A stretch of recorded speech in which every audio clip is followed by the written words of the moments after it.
Welcome to the channel take easy pharmacy. तो आज के लेक्चर में हम पढ़ने वाले हैं chapter 1 of human anatomy and physiology as per D pharma first year new syllabus approve by PCI.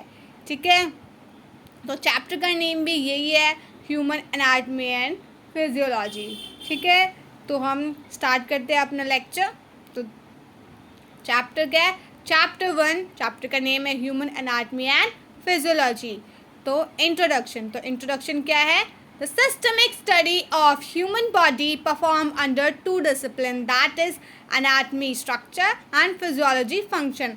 मतलब जो सिस्टमिक स्टडी होती है हमारी ह्यूमन बॉडी की, जो हम परफॉर्म करते हैं, वो 2 डिसिप्लिन के अकॉर्डिंग करते हैं। तो वो 2 डिसिप्लिन क्या क्या है? पहला है हमारा एनाटमी मतलब स्ट्रक्चर, दूसरा है हमारा फिजियोलॉजी मीन्स फंक्शन। आगे इसकी डेफिनेशन है, क्या है definition? Anatomy is the study of different structure of human body and their relationship with each other. मतलब एनाटमी क्या है? एनाटमी है स्टडी, किसकी स्टडी? ऑफ डिफरेंट स्ट्रक्चर, जो भी स्ट्रक्चर्स प्रेजेंट होते हैं हमारी ह्यूमन बॉडी में, और उन ह्यूमन बॉडी में जो स्ट्रक्चर प्रेजेंट है उनके साथ उसका क्या रिलेशनशिप है, रिलेशनशिप के साथ वो रिलेशनशिप करने के बाद कैसे रिलेशनशिप के करके कैसे वर्क करते हैं। ठीक है, ये हम पढ़ते हैं एनाटमी में। तो एनाटमी में बेसिकली क्या होता है? हमारा जो एक्सटर्नल बॉडी स्ट्रक्चर जो होता है, जो हमें विजिबल होता है, तो वो क्या है, कैसी कैसी उसकी स्ट्रक्चर है, उसको हम पढ़ते हैं एनाटमी में। ठीक है, आगे क्या लिखा है? While physiology is the study of functioning of the structure.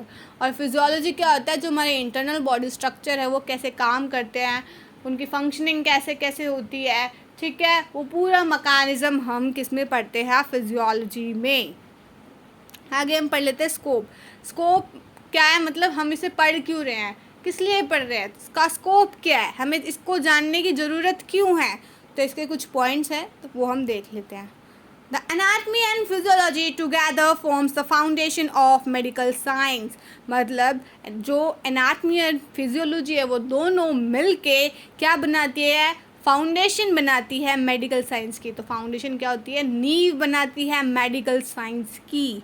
आगे क्या लिखा है? The scope is vast that can be summarise in the following terms. मतलब इसका जो स्कोप है वो बहुत वास्ट है, विस्तृत है। ठीक है, बहुत बड़ा है। ठीक है, इसको हम समराइज़ कर रहे हैं कुछ पॉइंट्स में। तो वो कुछ पॉइंट्स क्या है, हम उन्हें देख लेते हैं।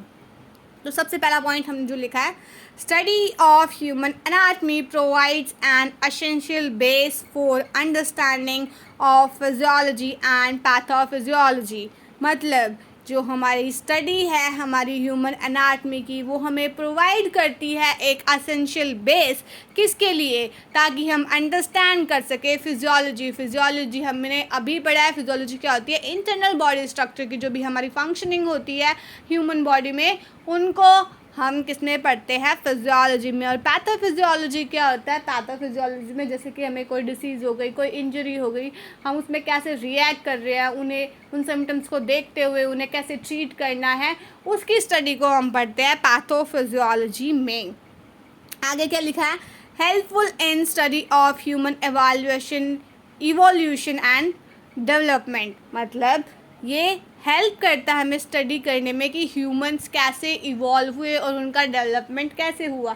जैसे कि हम जानते हैं कि हम कैसे इवॉल्व हुए, सबसे पहले हम कैसे इवॉल्व हुए? एप से हम इवॉल्व हुए। ठीक है, तो उनकी भी कई स्पीसीज़ वेरी हुई, जब जाके हम ह्यूमंस ऐसे दिखते और ऐसे बने हैं।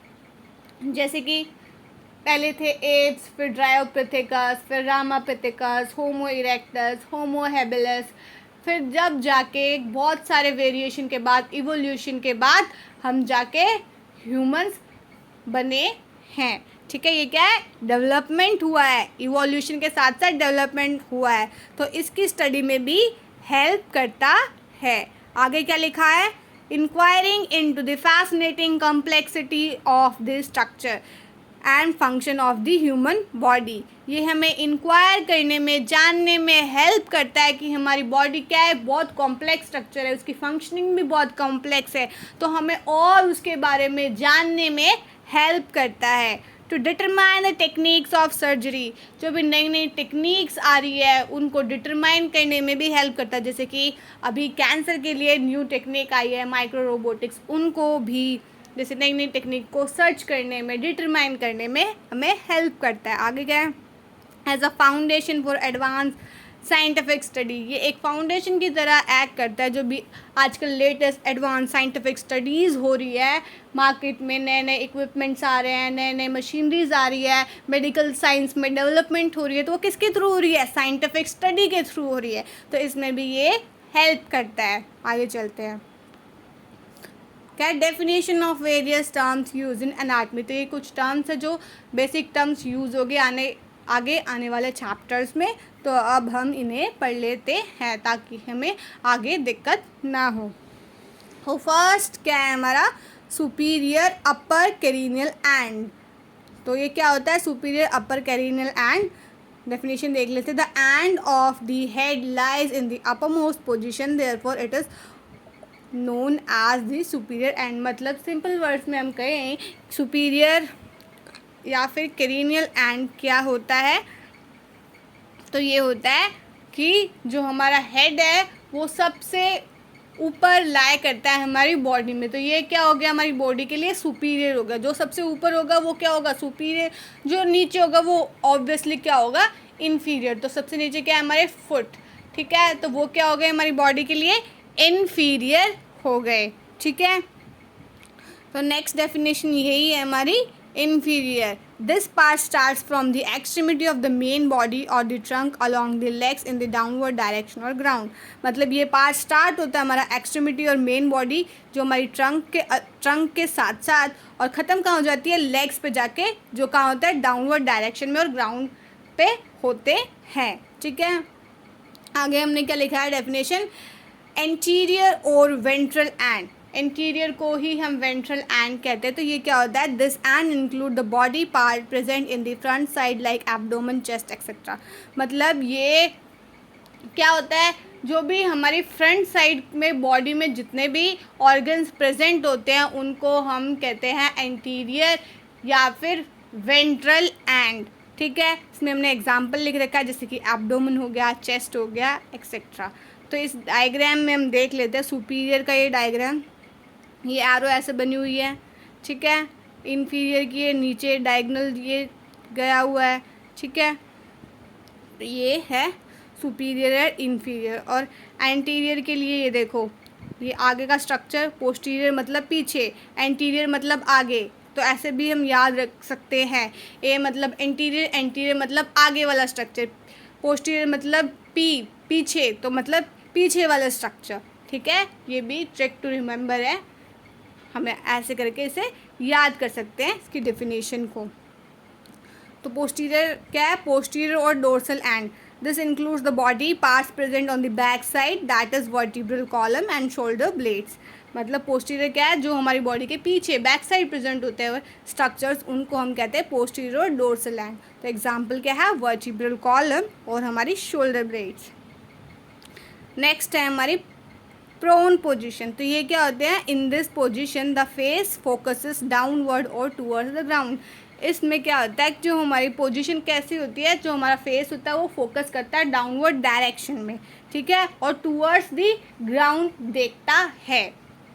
तो सुपाइन क्या हो गया, अब हम पढ़ेंगे सुपाइन, वो जस्ट इसका उल्टा होता है। तो इसमें क्या करता है, जो हमारी बॉडी और जो हमारा फेस होता है वो रूफ की तरफ, क्या होती है उसकी डायरेक्शन होती है, और रूफ की तरफ वो देखता है, ठीक है। तो हमने क्या लिखा है, in this position the face is towards the upper side, मतलब जो हमारा फेस होता है वो अपर साइड होता है। अपर साइड कहाँ, roof, while the back face is downward, जो हमारी बैक होती है वो डाउनवर्ड फेस होता है उसका, ठीक है।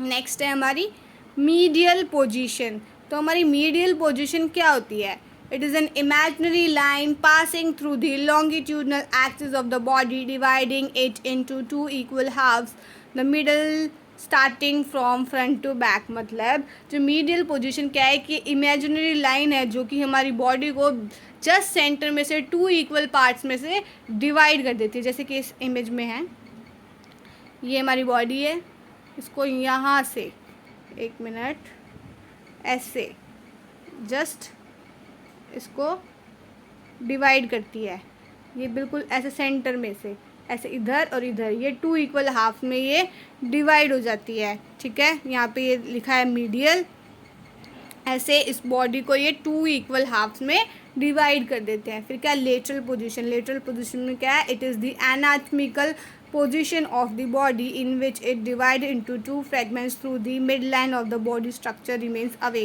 मतलब इसमें जो ये क्या एनाटॉमिकल पोजीशन है जिसमें बॉडी को हम 2 फ्रैगमेंट्स में डिवाइड कर देते हैं मिड लाइन से। कैसे, ये जो मिड लाइन है ना, ऐसे ऐसे हम बॉडी को डिवाइड करते हैं। ठीक है, तो ए स्ट्रक्चर ये हो गया, एक स्ट्रक्चर ये हो गया।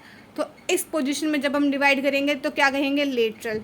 और जब लॉन्गिट्यूडनल एक्सिस ऐसे डिवाइड करेंगे तब हम क्या कहेंगे, इसको मीडियल पोजीशन। ठीक है, तो ये 2 हो गई। आगे पढ़ते हैं। ठीक है, प्रॉक्सिमल। तो प्रॉक्सिमल क्या होता है, it is starting point of any organ in the body. मतलब ये स्टार्टिंग पॉइंट होता है किसी भी ऑर्गन में, किसी की बॉडी में। ठीक है, एग्जाम्पल क्या है, the elbow is proximal to wrist. मतलब जो एल्बो क्या है, प्रॉक्सिमल है हमारी रिस्ट से। तो एल्बो क्या आती है, पहले आती है, रिस्ट हमारी बाद में आती है। तो एल्बो क्या हुई, उससे प्रॉक्सिमल हुई। ठीक है, आगे क्या लिखा है, इट इज़ द एंड। फिर क्या, डिस्टल। डिस्टल क्या होता है, it is the end point of any organ in body. For example the fingers are distal to wrist. मतलब ये क्या होता है, एंड पॉइंट होता है किसी भी ऑर्गन में, किसी की बॉडी में। तो हमने एग्जाम्पल क्या ले रखा है इसमें कि जो हमारी फिंगर्स होती है वो डिस्टल होती है रिस्ट से। मतलब जो हमारी फिंगर्स होती है वो बाद में आती है। ठीक है, और रिस्ट पहले आती है। तो फिंगर्स क्या हुई, डिस्टल हुई हमारी रिस्ट से। ठीक है, नेक्स्ट है हमारा सुपरफिशियल। तो सुपरफिशियल क्या होता है, the position mean situated near to the surface. मतलब इसका मतलब होता है कि ये कोई ऐसी पोजीशन है जो कि सिचुएटेड होती है नियर टू द सरफेस। ठीक है, नेक्स्ट है हमारा पेरिफेरल। पेरिफेरल क्या होता है, द पोजीशन आउटवर्ड और नियर द सरफेस। ये ऐसी पोजीशन होती है वो आउटवर्ड होती है या फिर नियर द सरफेस होती है। तो हम ये डायग्राम देख लेते हैं एक बार ध्यान से, इसमें क्या क्या है वो भी देख लेते हैं। तो ये हो गई लेटरल पोजीशन, ये है मीडियल पोजीशन, ये है लेटरल पोजीशन, पोस्टीरियर, ये है बॉडी का राइट साइड, ये बॉडी का लेफ्ट साइड, ये क्या हो गया इंफीरियर एंड बिल्कुल नीचे। ठीक है, ये है एंटीरियर, सामने है इसलिए, ये है पोस्टीरियर, पीछे है इसलिए। ठीक है, ये हो गया सुपीरियर, हेड है हमारा, सुपीरियर ऊपर है तो ये क्या हो गया सुपीरियर। तो ये सब पॉइंट्स है, बेसिक टर्म्स है जो हमने आज पढ़ लिए। चैप्टर यहीं तक था, यही बेसिक टर्म्स थी, हमने सब पढ़ लिया। आई होप आपको सब समझ में आया होगा। वीडियो अच्छी लगी है तो please like share subscribe to our YouTube channel. जितना आप लाइक करेंगे उतना ही हम मोटिवेट होंगे, आगे और वीडियोस इसी तरह से डालते रहेंगे। वीडियोस के जो नोट्स है वो भी कुछ दिनों में शेयर हो जाएंगे इन वीडियोस के डिस्क्रिप्शन बॉक्स में। प्लीज़ आप ज़रूर उन्हें चेक करें। I hope, please again I am saying, please like, share and subscribe to our YouTube channel, and thanks for watching.